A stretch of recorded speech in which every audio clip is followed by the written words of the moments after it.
Joining me now for further analysis is our political analyst, Eric Kam. Nice to see you today, Eric. It's good to be with you. Thanks for having me. This was a rare and very bold move by Powell to come out on social media last night. What did you make of it? Well, not only was it very bold for Powell to come out in response to the investigation, but also I think it was a very bold and very risky move by the Department of Justice to actually open this criminal probe into the Federal Reserve Chairman.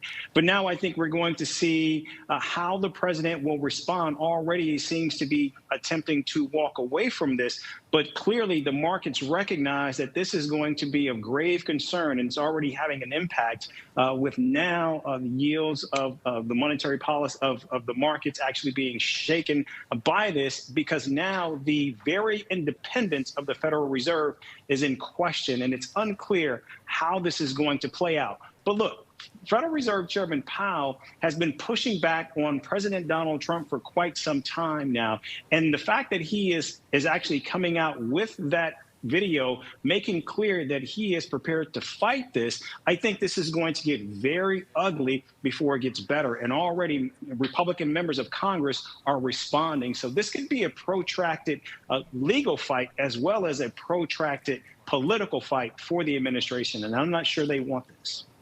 The message from Trump over the last number of months, and certainly in his first term as president, is that nobody is beyond his reach, whether you live in another country, whether you're the former head of the FBI. And so what do you think the likelihood is that we could see an indictment here? Well, look, we have seen this administration bring indictments, as you mentioned, against the former FBI director. We've even seen the president trying to fire a member of the Federal Reserve Chair, Lisa Cook. And clearly, none of that has worked for the president. But it certainly has not stopped him from attempting to try to overreach. And oftentimes we have seen the check and balance system work as it should. The question now of the independence of the Fed is, I think, going to continue to be at play. And the Supreme Court ultimately will likely have to weigh in as to whether or not the president can unilaterally fire someone of the Federal Reserve Chair.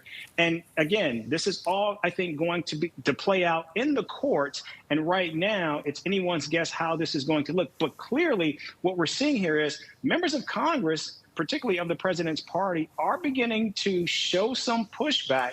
And I don't think that's something that the president expected, particularly from this latest move against the Fed. Eric, appreciate this, as always.